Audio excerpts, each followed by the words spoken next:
All right, guys, we've made it to the penultimate episode of WandaVision, episode 8. Needless to say, this is going to have a lot of spoiler talk. You have been warned, but let's get to this.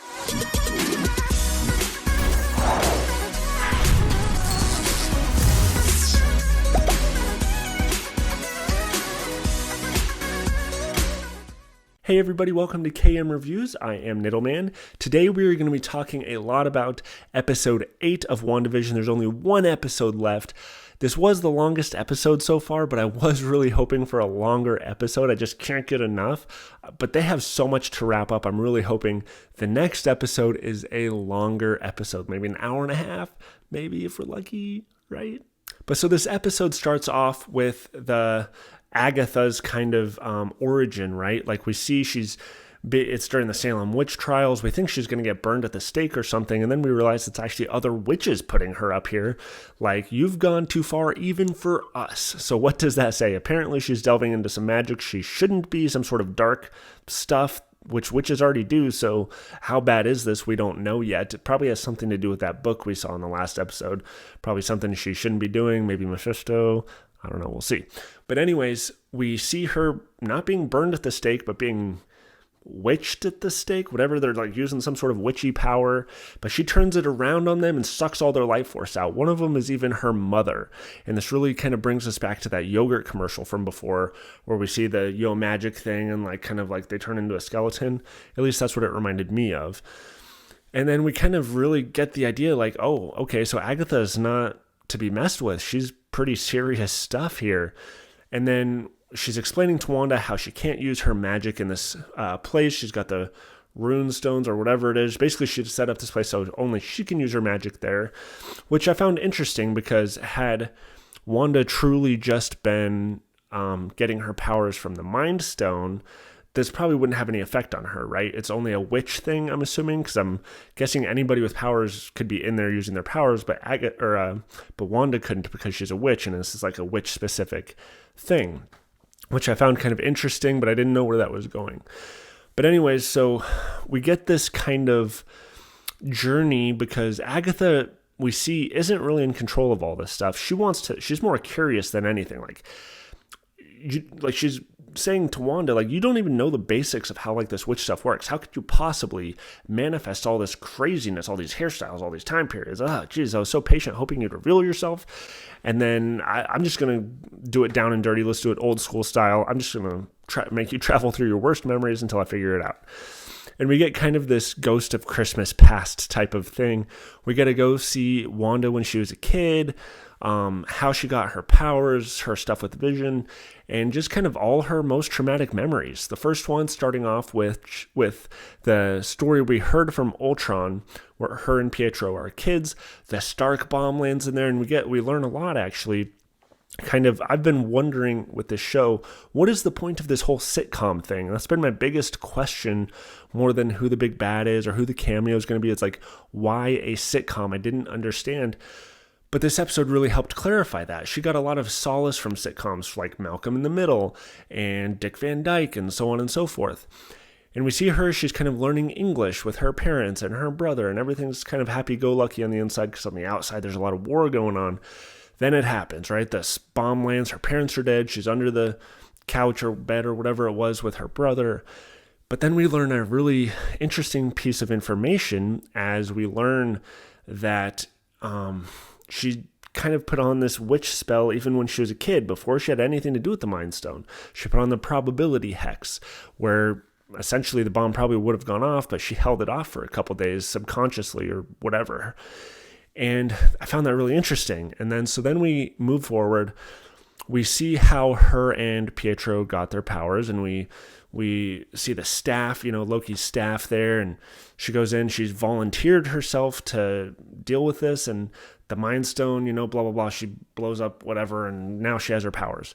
We kind of see how that whole thing happened. And then we move forward and we see her after when Vision is kind of comforting her after Pietro's death, right? She kind of feels like she can't connect with anyone. And then funny enough, Vision comes in, the least technically human of anybody, but gives her some very emotional comfort, talking about how lucky she is to have grief in a way. Like, you have to love to have loss, right? It's not all bad. That grief is really love continuing. I don't remember exactly what he said, but essentially he's saying like, hey, at least you've had somebody to love and lost. I've never had anybody. And they start to really connect, and he makes her feel a lot better. And I found this a very good moment because throughout all of the MCU, we know they've had this connection, but we never really knew where it stemmed from. We knew they spent time together, but we never really saw that connection happen until after they were already connected. So it was really nice to have this really well acted and emotional, subtle scene where we see how that bond started. And I liked that a lot. Then we move forward, and we know that Vision has died. The snap, she's already come back. She goes back to the sword facility. She wants to see Vision. She wants to get his body and give him a proper burial. Well, then we get Dick Hayward over there. And this guy, man, he's a guy that like I want to defend in a way because everyone's saying he's this evil guy, this bad guy.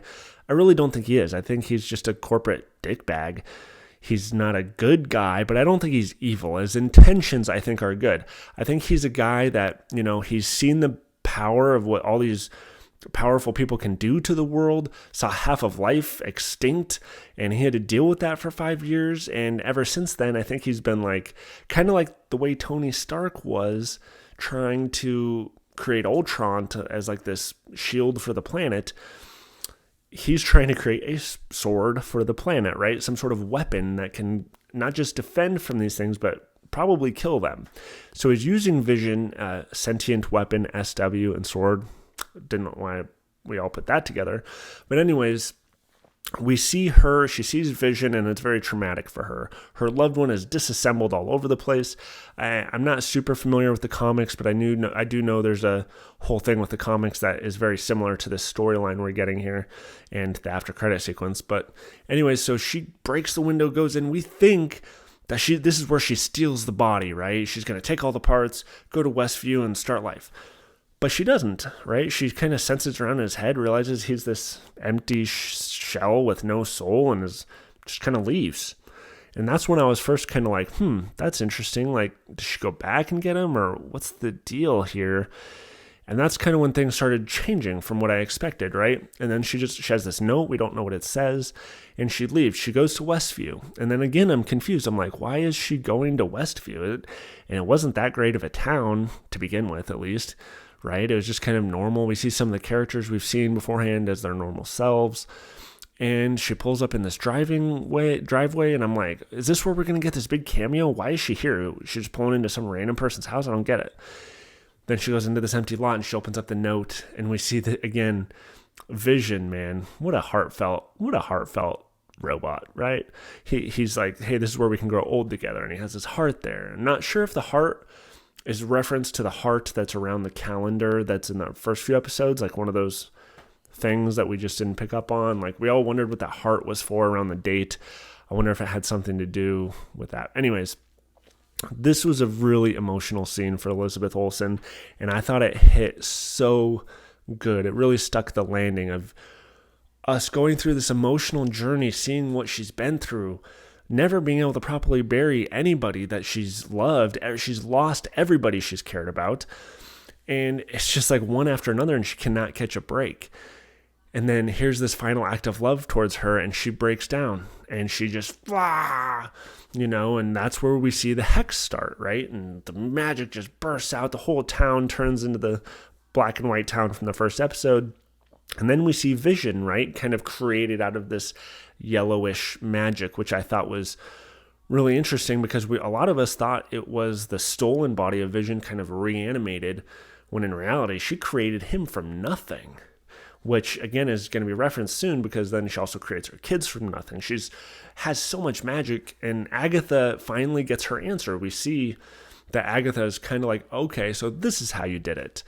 And then, this vision kind of ends. And Agatha has her kids by the throat with this purple magic, again threatening Wanda with loss of more loved ones.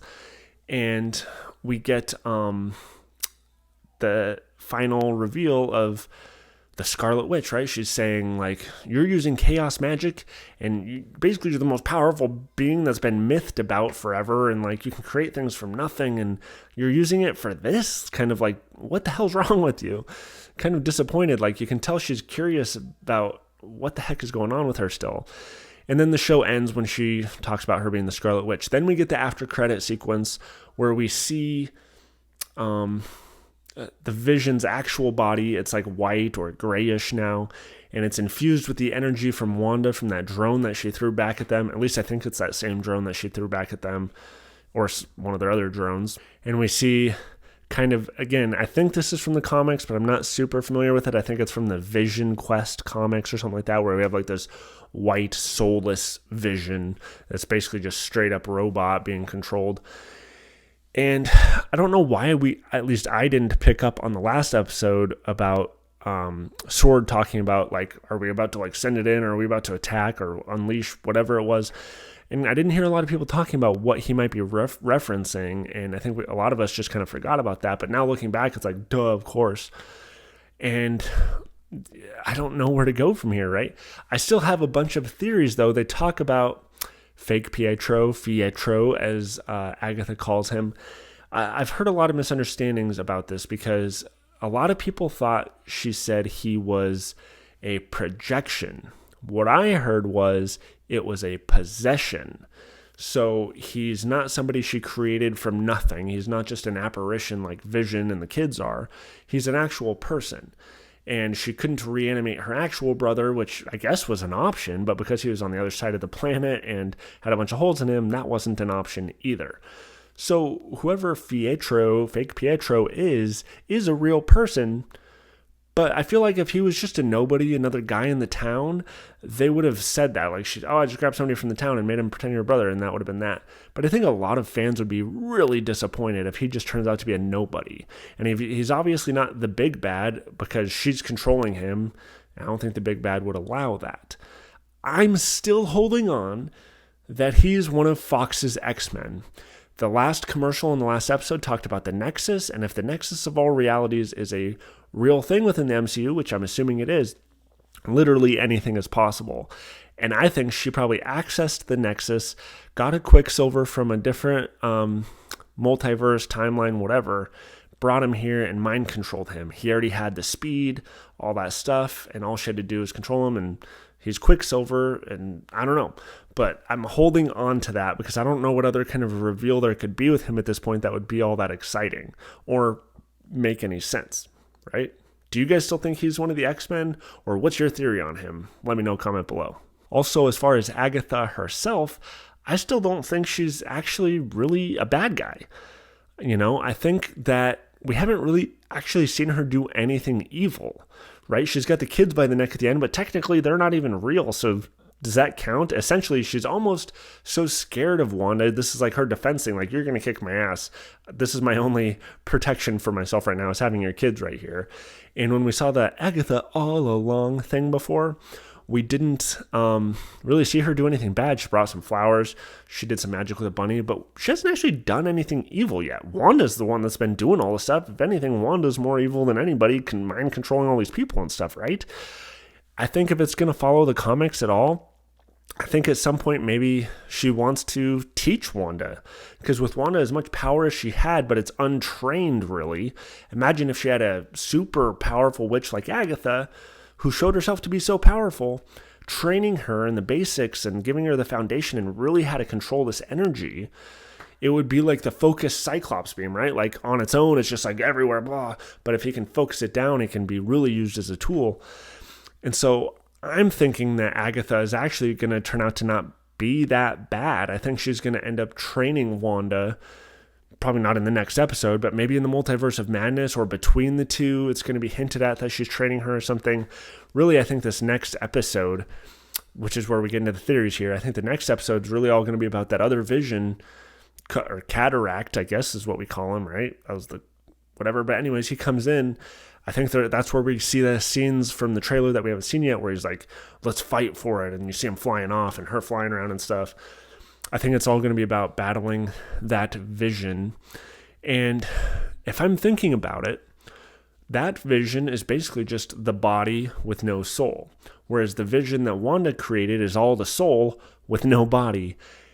And I could easily see them somehow infusing the two, right? Somehow Wanda does something that gets that soul into that body and we get the real Vision back. So I think if you think about it, all of these episodes, we haven't actually had any action.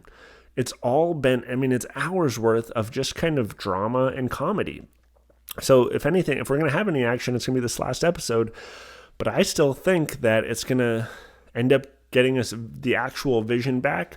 Or option 2, they both die, and she sees her version of Vision die when the hex goes away, and then the white version of Vision die during some fight because he's like soulless Vision, or something happens. I don't know. And then Wanda's gonna totally break. I don't know. That's what I love about this show, though, is when you get the answers, it makes sense, but trying to guess what they're gonna be has been very difficult. Some of which we've all guessed, things like Agatha Harkness and stuff, but there's still a lot that's like, man, I don't really know where the show's going to go or how it's going to leave off. I don't think it's going to end cut and dry. I think it's going to end very open-ended because it leads into the next Doctor Strange movie. And I don't know. I'm curious as to what you guys think is going to happen in the final episode. I really want you to let me know in the comments below. Please make sure you subscribe. Is there anything else you guys want to talk about with this episode? There's a lot. And there's going to be a lot of great breakdown videos where they go scene by scene, watching it in slow speed, all sorts of stuff, showing all the Easter eggs. This is just my thoughts and kind of overall summary of the show. And I just really like this show. And I'm also curious who you think the cameo is going to be at the end. I don't know who it is because we didn't really get one in this episode. There's one episode left. It's going to be a bad guy. Is it going to be a good guy? Is it going to be Professor X? My theory, my hope and dreams, that one that probably never come true, is that Doctor Strange is going to show up and he's going to have with him Professor X and Magneto. I think this new Vision is going to kick everyone's asses, right? I think Agatha is going to be fighting Wanda, right? Wanda's going to be trying to kick her ass because she has her kids. While that fight is going on, Vision and other Vision are going to be fighting. And I think the good guys might start losing. I think Wanda's going to be depleted from this whole hex thing, which is why Agatha is going to have the upper hand. I think that White Vision is going to be kicking New Vision's ass because he's soulless, doesn't care. He's just going to be like, Mr. Machine. Almost like in Logan when we had young Logan fighting old Logan and he was kicking his ass. I think it's going to be kind of like that. But then Doctor Strange is going to show up. And he's going to, he's going to have Professor X. Oh, well, first of all, let me back up a little bit. Now I'm totally rambling on. I don't know why you're still watching this. But I think Vision is actually initially going to show up. He's going to do the mind thing on Pietro, fake Pietro. That's where we're going to find out he's actually Peter. And he's going to be like, holy shit, how'd I get here? This woman came through and pulled me to this other reality, blah, blah, blah. But anyways, I think that Doctor Strange is going to show up. He's going to have Professor X and Magneto. Magneto is then going to go to the battle with the Visions. He's going to freaking control them, stop them from fighting because he can control metal, right? So that's going to be easy for him. Professor X is going to go over and try to help Wanda, who's obviously mentally breaking, and Agatha. And he's going to talk about how they should work together and how he's going to tell her how she can put Vision within Vision. And with Magneto and Professor X, they're going to get Vision back. We're going to get those two learning to work together. We're going to have these awesome cameos. It's going to be badass. And the show's going to leave us on when we realize these kids are actually parts of the soul of Mephisto. And this was his whole access to get here, something that Agatha was dealing with from her back in the old days. And then Mephisto's going to show up. It's going to be Al Pacino or Dick Van Dyke, right? He's still alive, so maybe Dick Van Dyke will play Mephisto. That would be pretty funny. Probably not going to happen now. But anyways, I think whoever Mephisto is going to show up. That's going to be the extra special thing that it ends off with. Maybe even at the after-credit sequence. Maybe they'll have a mid-credit and an after-credit sequence. I don't know. But that's where we're all going to be like, oh my God. But I could be totally wrong about all this. Maybe it's a lot more simple than all of this. I'm making it way more complicated than it needs to be. What else is there to say? Nothing. Let me know what you think below. And that's all I have to say about that.